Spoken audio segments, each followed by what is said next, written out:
새누리당 김무성 전 대표와 유승민 의원이 동반 탈당에 전격 합의를 했습니다. 결국 새누리당은 분열이 된 것 같은데요. 예, 오늘 이 시간에는 허성우 국가디자인연구소 이사장, 윤태곤 의제와 전략그룹 더모아 정치분석실장 모시고 정가 이야기 나눠보겠습니다. 어서 오십시오. 어서 오십시오. 안녕하십니까. 네, 말씀드린 대로 오늘 가장 큰 오전의 화두였던 것 같습니다. 황영철 비주류 쪽 간사가 발표를 했는데 결과적으로 이제 새누리당 김무성 전 대표, 유승민 의원 비주류계가 탈당을 굳힌 것 같습니다. 다음 주 27일 화요일로 정했는데요. 일단 저희가 오늘 그 발표 영상 함께 보신 다음에 계속해서 이야기 나눠보겠습니다. 함께 보시죠.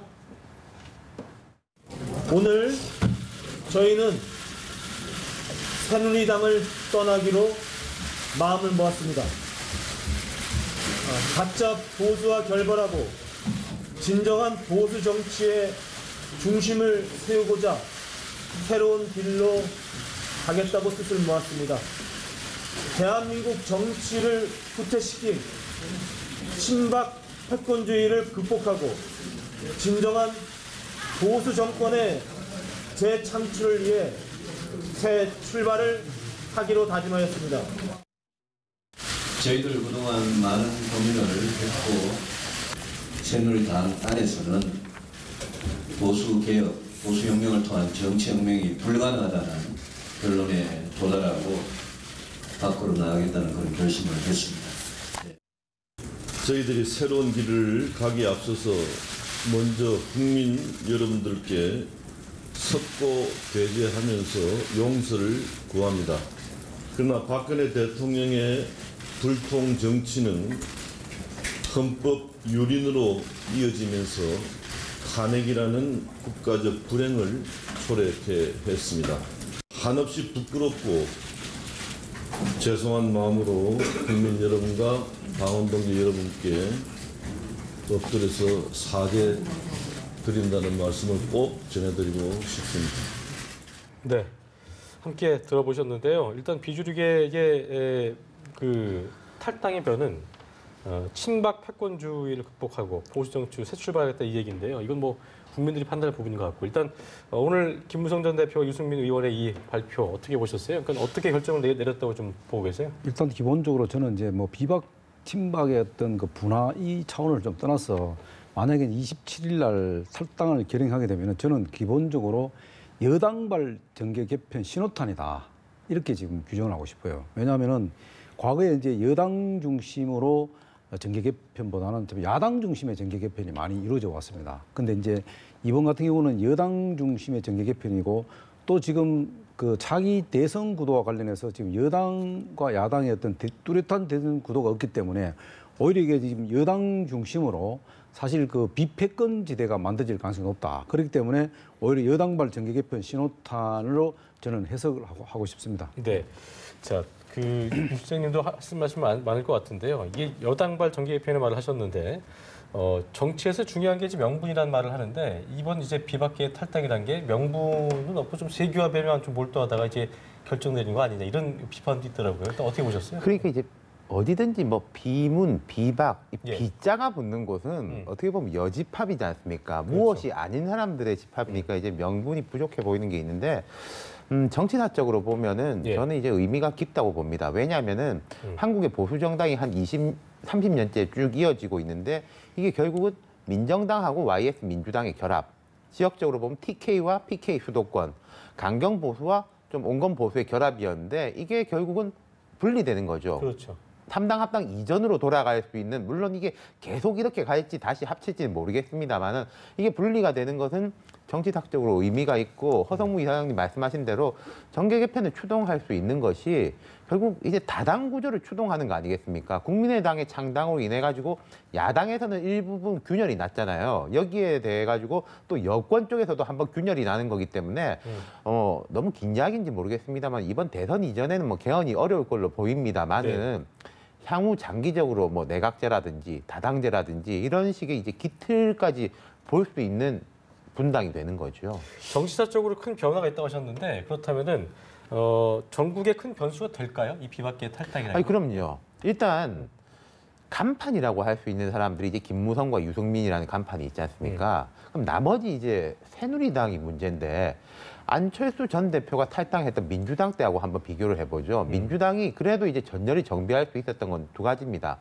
당시에 혁신위를 중심으로 해서 민주당 내도 혁신의 프로그램을 가동했고 예. 두 번째로는 김종인이라는 새로운 간판을 데리고 왔던 거죠. 그럼 지금 새누리당에서 남은 친박계가 나름대로 자신들이 혁신 프로그램을 돌릴 수가 있을 것인가가 첫 번째. 두 번째로는 과연 국민들이 생각할 때 이 정도면은 그래도 보수의 적통을 지키는 새누리당의 간판이 될 만하다라고 하는 인사를 데리고 올 수 있을 것인가. 이 두 가지 다가 좀 쉽지 않아 보이거든요. 예, 알겠습니다. 예. 이게 이제 조금 더 붙이면은 사실 새누리당을 개념으로 단적으로 딱 얘기하면 웰빙족이라는 이 사실 웰빙족이요? 웰빙족이라는 웰빙 정당이라는 게 이 덧세워져 있단 말입니다. 네. 왜냐하면은 거의 내부에 있는 의원들이 보면 거의 다 금수저 출신들이 많다고 해요. 근데 이제 과연 이 여당발 정계 개편의 어떤 신호탄을 이 새누리당에서 비박계가 하겠나 하는데 굉장히 의심을 많이 가졌거든요. 조금 거슬러 가면 1990년대 우리가 지금 이제 그 실장께서 조금 전에 이야기했는데 거기에 제가 그 당시에 이제 중심에 있었던 게 뭐냐면 1990년대 그 3당이 합당할 당시에 그쵸. 그때 가장 키맨이 누구였냐면 강재섭 그 당시에 의원이에요. 강재섭 의원은 누구냐면은 박철원 의원이 데려온 의원이 바로 강재섭입니다. 근데 강재섭 의원이 탈당하게 되면은 그때는 3당이 깨지게 돼 있었어요.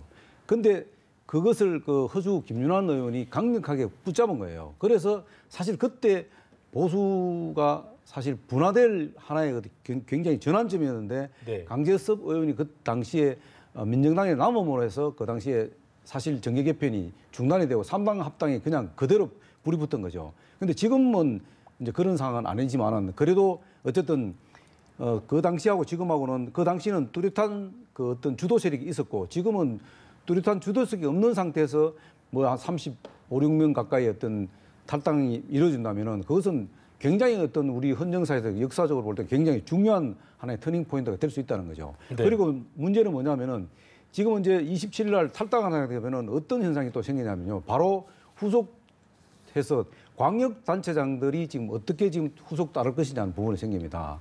그리고 지금 그 새누리당에 전통적으로 지지했던 당원들이 어떻게 분화할 것인지 또 거기에 따라서 지금 새누리당에 있는 새누리당에 있는 당원 플러스 사무처 직원들이 또 어떤 방향으로 할 것인지 이런 것들이 이제 후속 절차가 남아 있습니다만은 어쨌든 큰 틀에서 볼 때는 그 새로운 비패권지대를 만들기 위한 하나의 그릇을 프레임을 하나 만들었다 하는 것에 대해서 굉장히 중요하다. 이것은 곧 바로 개헌 플러스 대선 정부가 맞물려 갖고 굉장히 빠르게 진행될 가능성이 높다. 그리고 이번에 또 제가 지금 이거 전체적으로 탈당 의원들이 한 26명 정도 지금 일단은 26명은 나가는 걸로 확인됐는데 이 분포를 보니까요 되게 재밌는 게 이게 지금 허리가 굉장히 가강이 되거든요. 탈당하는 데는. 근데 초재선 의원들이 초재선하고 3선까지 합치면 거의 26명이 돼요. 예. 그러니까 초선하고 재선이 상당히 많다는 거예요. 이거는 뭐냐면 굉장히 그 탄탄하다는 거예요. 이게 뭐 분화가 되더라도 이게 과연 저게 폭발력이 있겠느냐 없느냐 하는 부분인데 초재선 3선까지 많이 달라붙었다는 건 그만큼 이게 탄력이 받는다는 겁니다. 예. 3선 이상이면 사실은 정당에서 거의 할 만큼 다 했기 때문에 예. 영향력이 없는데 3선까지는 그래도 상당히 영향력이 있습니다. 그렇기 때문에 이 지금 26명의 구도를 이렇게 분석을 해보면은 굉장히 폭발력을 가질 수 있는 그런 내재되어 있다 이렇게 보는 거죠. 예. 자, 탈당 의견을 낸 그 의원들의 뭐 파급력까지 이야기를 해주셨는데 사실 탈당 인원 수도 좀 탈당 파급력에 효과를 미치잖아요. 지금 원내 교섭단체 구성 기준이 20명인데. 예, 그건 뭐 아무 문제가 예. 없는 걸로 보이고요. 지금 우리가 두 가지 숫자를 한번 염두에 두면 좋을 것 같습니다. 새누리당에서 탄핵 찬성표를 던진 숫자가 62. 예. 그리고 얼마 전에 원내대표 경선에서 나경원 의원의 득표수가 56이죠. 예. 예. 그럼 여기에서 이제 비례대표 의원이 이제 몇 명이 있을 것이고 뭐 개인적 사정이라든지 지역구 사정 있는 사람이 조금 있다고 생각하면은 50명 정도까지는 말하자면 이제 땡겨 나올 수가 있는 기본 풀이 50명 수준은 된다는 것이죠. 근데 실제로 50명이 나와 버린다면은 이른바 좀 중도지대에 있는 사람들도 쏠려 나갈 가능성이 있거든요. 그렇게 본다면은 뭐 새누리당의 현재 의석수가 한 128석 정도 되니까 거의 비등비등한 수치까지 그리고 정치적 의미로 치면은 아까 허 위원장님 말씀하셨지만은 광역단체장들도 경기도지사 이미 탈당했죠. 원희룡 지사는 뭐 거의 탈당 선언한 거나 마찬가지고 예, 예. 권영진 대구시장도 가능성이 매우 높습니다. 원조 비박계이기 때문에 또 울산의 김기현 시장도 잘 몰라요. 이런 식으로 되면은 경북 도지사 하나 정도가 새누리당이 잔류할 수 있는 이게 말하자면 잔류 새누리당식으로 이제 프레임이 갈 수도 있는 그런 분위기도 유 있습니다. 실장님 말로는 지금 35라고 나오고 있지만 우리가 그 탄핵안 가결됐을 때 어떤 63표 정도 그렇죠. 거기까지도 맥시멈 볼 네, 수도 갈 수 있다는 있는 보시는 거죠. 예. 그렇군요. 그 이상 지금 될 가능성도 있죠. 왜냐하면 지금 제가 볼 때는 가장 지금 이제 1차 터닝 포인트가 12월 27일이라면은 2차 터닝 포인트는 결국 현재 결정에 따라서 지금 우리 그 윤 실장님께서 말씀하신 대로 지금 탄핵에 가담했던 사람들 그리고 중도 쪽에 있었던 사람들 플러스해서 더 많은 사람들이 나올 수 있다. 오히려 정말로 친박의 어떤 핵심 인자만 놔두고 자칫하면은 비박계가 친박을 그 새누리당을 오히려 흡수하는 상황이 올 가능성이 매우 높다. 예. 그렇기 때문에 지금 제가 말씀드린 대로 이런 그 당원들의 어떤 그 쏠림들이 확 지금 새로운 진당으로 몰릴 가능성이 매우 높다는 거죠. 알겠습니다. 예. 이게 보니까 이제 만약에 비박계가 나오게 된다면 예전에 이제 아까도 얘기하셨지만 1로 3김 시대 때 4당 체제 이게 뭐 가능해지는 거 아니겠습니까? 그렇죠. 이게 그런 이게 식으로 시사하는 분화되는 바도 클 것 같아요. 예. 그러니까 이제 한참 전부터 왜 사람들이 이제 그런 말을 하지 않았습니까? 물론 이게 뭐 문재인, 박근혜 이런 식의 문제 이전부터 예. 조금 다양화됐으면 좋겠다. 나는 조금 중도측인데 여당이 너무 싫으니까 야당 찍을 수밖에 네. 없고 난 좀 중도인데 야당이 싫어가지고 여당 찍을 수밖에 없다. 그래서 한 4가지 정도면은 조금 강한 진보, 뭐 온건 진보, 입맛에 맞게 온건 이렇게. 중도 그러면 이제 좀 괜찮은 거 아니냐. 선진국들 그렇게 가는 거 아니냐라는 식의 이야기가 나왔는데 네. 어찌 됐든지 간에 형식적으로는 그런 식으로 가게 된다는 거죠. 네. 결국 이거를 이제 지금까지 막아왔던 거는 대통령 선거라는 거, 양당 제도가 이걸 막아왔던 것인데 개헌이 이번 대선 전에 되기는 저는 어려울 걸로 봅니다만은 논의의 물꼬는 터졌고 그리고 박근혜라는 강력한 축 한쪽에서 구심력을 발휘하고 있던 이 축이 무너진 상황이니까 춘추전국식으로 이제 퍼지는 거죠. 그런데 저는 예. 조금 저는 자꾸 개헌이 안 된다고 말씀하시는데 저는 개헌이 가능하다고 봅니다. 대선 왜냐하면- 전에요? 그렇죠. 왜냐하면은 개헌이라는 것은 사실 그 촛불 시위에 대한 국민들의 어떤 함의에 대한 답입니다. 예. 왜냐하면 대통령 직선제 대통령 그 소위 말하는 그 대통령 직선제 폐해를 뭔가를 제도적으로 보완해달라는 거 국민들의 어떤 그 목소리를 정치권에서 제도적으로 만들어내는 것이 그게 입장이기 때문에 어쨌든 지금은 1월 2일부터 지금 국회에서 개헌 특위가 정식으로 가동이 되면은 개헌 상황은 불붙을 수밖에 없다는 거죠. 그것이 시간적으로 언제 할 것이냐 문제는 될 수 있겠지만 어쨌든 대선 전에 개헌은 반드시 마무리될 가능성이 매우 높다. 왜냐하면은 지난번에도 제가 여러 번 말씀드렸지만은 역대 정부에서 이렇게 지금 개헌의 어떤 그 분위기가 가장 이 영향력이 행사되고 또 개헌의 당위성 이런 것들이 가장 잘 지금 만들어진 것이 지금 현 상태입니다. 그렇기 때문에 저는 개헌은 반드시 이루어진다고 보고요. 또 하나는 뭐냐면은 지금 이제 좀 전에 말씀한 대로 그 4당 구대로 가게 되면 가장 지금 흔들리는 게 누구냐면요. 어떻게 보면 민주당이 되게 즐거운 것 같죠. 왜냐하면 제1당이 되기 때문에. 근데 그건 반대로 생각합니다. 지금 가장 위협을 느끼는 것이 민주당입니다. 반대로. 왜? 왜 그렇습니까?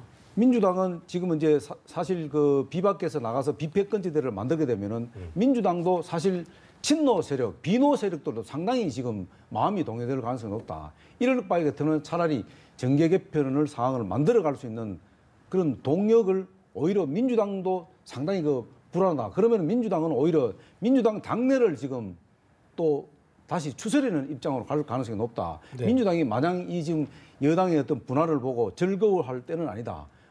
이제 조금 있으면 1차, 2차적으로 민주당도 분화될 가능성도 상당히 높다. 그래서 집안 단속에 굉장히 몰두할 가능성이 높다. 저는 그렇게 좀 예상을 해봅니다. 그러니까 저도 이제 뭐 민주당이 즉각적으로 뭐가 이제 쪼개지고 그러지는 않을 건데 조금 유동성이 커지는 거에 대해서 마음이 안 좋은 쪽은 민주당이 분명할 겁니다. 각 당들의 정체성을 보면은 포지티브 정체성이 있고 네거티브 정체성이 있는데 민주당의 가장 강력한 네거티브 정체성은 박근혜 정부에 대항하는 세력 중에서는 우리가 정통성이 있다. 이거 아니겠습니까? 네.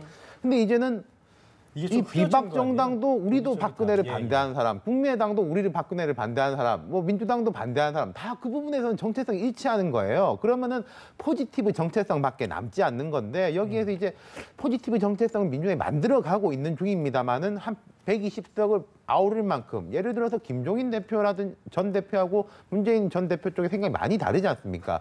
그게 지금까지는 반박근혜라는 걸 가지고 묶어 놓을 수가 있었는데 그게 약간 느슨해질 수 있다는 거죠. 가장 큰 네. 정책이 뭐가 있을까요? 굳이 꼽는다면. 포지티브한 정책이. 그러니까 이제 정권 교체다라는 게 하나가 있는 것인데 근데 이제는 보십시오. 안철수가 해도 정권 교체인 거고 손학규가 해도 정권 교체인 거고 심지어 그러게요. 여기는 뭐 그렇게 말하기 쉽지는 않겠습니다만은 유승민으로 돼도 정권 교체를 주장할 거예요. 그쪽은. 알겠습니다. 예. 이게 과거에 이제 뭐 이렇게 정당들이 막 모여가고 사당 체제로 연합이라는 용어를 많이 쓰지 않습니까? 예. 그럼 뭐 야당도 나올 때는 야당 연대를 하자, 연합하자 이러는데 그럼 연대의 고리가 뭐냐죠. 되게 보면 뭐 정책 연대라 이념 연대를 이렇게 그동안은 많이 해왔었는데 지금은 그런 상황이 전혀 아니에요. 오히려 연대를 한다고 연대를 하려면은 정책적인 고리보다는 지금은 개헌이라는 이 큰 틀의 제도적 개헌을 통한 어떤 연대 고리 이것이 굉장히 중요하게 작용할 것입니다. 그렇기 때문에 아까 말하는 민주당도 사실 그 집안 단속을 할 수밖에 없는 게 바로 그런 것입니다. 그렇군요. 왜냐하면은 또 민주당도 과연 문재인 대표를 절대적으로 지지하고 절대적으로 미느냐 그 부분도 아닐 거라고 좀 봐요. 왜냐하면 문재인 대표는 지금 원내에 있는 게 아니고 원외에 와 있단 말입니다. 그런 상태이기 때문에 원내에 있는 의원들이 개헌은 누가 하는 거예요? 원외에 있는 문재인 대표가 하는 게 아니에요. 원내에 있는 국회의원들이 하게 돼 있단 말이에요. 이런 상태에서 그런 어떤 그 원격 조정할 수 있는 그 기능이 그렇게 제대로 작동하느냐, 정말로 문재인 대표가 민주당을 확실히 틀어잡느냐 하는 부분은 좀 더 두고 봐야 되고 앞으로 문재인 대표의 어떤 그 리더십 이런 것들이 굉장히 중요시 될 가능성이 높다. 어제부터인가 이런 보니까 부분이죠. 발언이 조금씩 세지는 것 같더라고요. 네. 그러니까 뭐 청와대를 국민한테 개방하고 뭐 광화문 대통령 시대를 만들겠다는 해서 뭐 메시지가 남은 정치를 많이 좀 시작한 것 같은데 그 부분 좀 지켜봐야 될 것 같습니다. 총장의 발언 어떻게 보셨습니까? 뭐 거의 이제 대권 도전 선언이고 하겠다는 얘기죠. 그렇죠. 예. 그리고 제가 좀 흥미롭게 봤던 거는 이제 지금 정치 세력의 모두에게서 등거리 정책을 똑같이 거리를 두고 있는 거. 그렇죠. 그럼 우리가 생각할 때는 지금 친박이 돼 있는 새누리당에 들어갈 가능성은 낮다. 예. 그렇다고 해서 뭐 당장 어느 당에 들어가기보다는 독자적으로 좀 자기 이제 지지율을 계속 유지하는 가운데서 그 지지율이라는 강력한 미천을 가지고 이니셔티브를 쥐고서 기존 정치 세력들하고 그러니까 연대를 하는 쪽으로 그 이제 가려고 그릇을 하겠죠. 만든다는 얘기인 거죠. 그러니까. 그렇죠. 그렇죠. 근데 이제 쉽게 조직이 형성되기는 어려우니까 앞으로 이제 좀 재밌는 게 펼쳐질 겁니다. 무슨 말이냐면요. 반 총장의 지지율과 다른 정치 세력과의 이제 시급한 연대는 반비례 관계가 있을 겁니다. 네. 반 총장이 지지율이 고공행진을 한다면은 당장 이분이 다른 정치 세력에 손을 뻗을 필요가 없어요. 다른 알아서 정치 세력들이 찾아오겠죠. 오히려 네. 꽃가마를 태워주려고 하겠죠. 네. 하지만 이 지지율이 좀 내려간다면은 그때는 반 총장이 마음이 급해서 다른 정치 세력들한테 손을 먼저 내밀게 되겠죠. 그 보시는 게 좀 흥미로운 관전 근데 포인트일 그렇게 겁니다. 됐을 때 국민들이 반 총장도 뭐 이전에 정치는 거 다를 게 없구나. 그렇죠. 제 그렇게 기업을 위해서, 되면은 개성이를 두드리는 어떤 거구나. 네. 이런 식으로 이미지를 준다면 이른바 예. 이제 그러면 불쏘시개가 또 될 수 있는 거죠. 네. 제가 생각할 때 지금 반 총장의 지지율이 한 20% 정도지 않습니까? 그렇죠. 여러 여론조사 기관에서 이건 크게 봐서 두 가지로 구성이 되어 있습니다. 반기문을 좋아하는 사람이 있는 것이고 여권 내 1번표라는 거죠. 여권 내 1번표라는 것이 과거에 이제 정몽준 의원이 김황식 전 총리를 서울시장 경선에서 꺾었을 때 20% 정도가 나왔어요. 네. 김무성 전 대표가 막 대표가 됐을 때 한 20% 정도가 나왔어요. 그러니까 이게 여당 지지자들은 인물보다는 지금 여기에서 정권을 이제 잡을 가능성이 제일 높은 사람한테 던져주는 표가 있거든요. 그 표는 본인이 제대로 못한다면은 금방 빠질 수 있는 거죠. 네, 알겠습니다. 예. 저는 좀 다르게 보는 게요. 어떻게 보십니까? 지금 반기문 총장이 지금 사실 마지막 고별 기자회견이잖아요. 홍보 예. 기자들하고.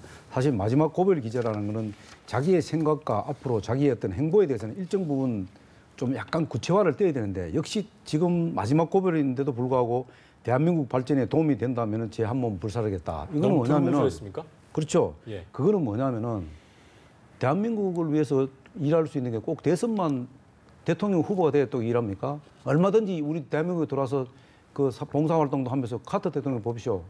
얼마나 그 은퇴 이후에도 많은 봉사를 하면서 일했습니까? 그렇지 않습니까? 그거는 이 뜻은 뭐냐면은 상황을 봐서 본인이 대선 주자로서의 어떤 역할을 할 수 있는 소위 지렛대고 하고 둥지가 만들어지면은 하고 그렇지 않으면 다른 방법으로 통해서 대한민국을 위해서 헌신하겠다 그런 뜻이 포함됐다 봅니다. 대선 조정은 안 할 수도 있다는 얘기인 거예요. 그렇죠. 그래서 상황을 봐서 제가 볼 때는 두 가지 조건이 충족되면은 대선에 출마한다면 하나는 뭐냐면 지렛대.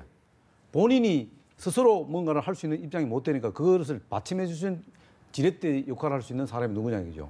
그 사람이 정해지면은 가능하고 또 하나는 뭐냐면 확실한 자기를 책임질 수 있는 둥지가 필요하다는 거죠. 제가 아까 그 우리 윤 실장님 말씀은 꽃가마 절대로 꽃가마는 지금 이번 대선에는 없습니다. 어떤 경우든 꽃가마는 있을 수 없다고 저는 봅니다. 그렇게 하기 위해서는 반드시 두 가지 절대적인 조건이 충족돼야 스스로 된다. 둥지를 만들려고 하지 않을 거다라는 게 지금 그렇죠. 이제 이사장님의 예, 둥지가 의견이신 거죠. 만들어진 둥지를 어떻게 갈 것이 한 부분이고 만들어져야 되는 거고요. 네. 반기문 총장을 위한 둥지가 만들어져야 되고 두 번째는 반기문 총장을 받쳐줄 수 있는 지렛대. 알겠습니다.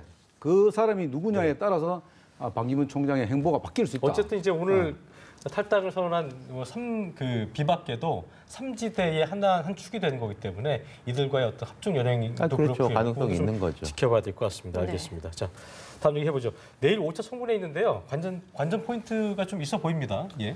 뭐 뭐니 해도 우병우 전 그러니까요. 수석 예. 아니겠습니까? 네. 일단 보고 싶잖아요. 네. 많이 그 뭐 한 3주 정도 현상금도 이분이 있었으니까요. 예. 뭐 잠적하다시피 했다가 이제 나타나는 것이기 때문에 물론 근데 우 전 수석이 제 생각에는 좀 김기춘 전 수석하고 비슷한 컨셉을 가지지 않을까. 뭐 모른다. 이건 내가 한 바가 아니다라고 할 텐데 지금 이제 구체적으로 왜 세월호 부분에 대해서 해경 수사에 대해서 광주지검에 뭐 직접 압력을 넣었다 이런 보도들도 이어지고 있는 상황이니까 예. 거기에 대해서 공방이 이어질 것 같고 하나의 더 축은 지금 이제 새누리당 내에 이완영 의원, 이만희 의원, 최교일 의원 이 세 사람이 말하자면 최순실 씨 측하고 뭔가 교감이 있었던 거 아니냐라는 부분이지 않습니까? 근데 방금 전에 들어온 소식이 최교일 의원이 빠졌다고 그래요. 네. 최교일 의원은 그 중에서는 말하자면 제일 의구심을 작게 받는 사람이었는데 나는 아예 이런 의심 안 받고 안 하겠다라고 빠지고 박성중 의원이 이제 사보임이 됐고 이만희 의원하고 이완영 의원은 남았다고 하거든요. 오히려 네. 이 부분이 이제 좀 흥미로운 포인트가 될 것이고 그리고 예. 이 두 사람 같은 경우에는 새누리당에 남아있는 인물들이 되는데 내일 분위기에 따라 가지고 새누리당의 지지율 조금 더 낮추고 탈당파의 지지율을 높이는 쪽으로도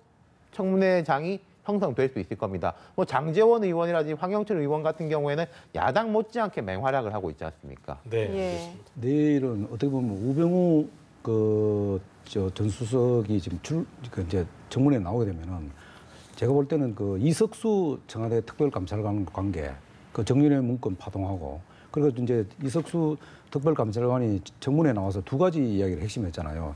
그 케이스 보자고 미르재단에 대통령이 관련돼 있을 가능성이 높다는 이야기를 했잖아요. 그 부분하고 그다음에 안종범 안종범 비서관을 내사를 하다 보니까 결국은 특별감찰관실이 없어졌다, 폐쇄하라고 이렇게 됐다 하는 이런 연결고리들이 상당히 중요하게 지금 작용할 것이죠.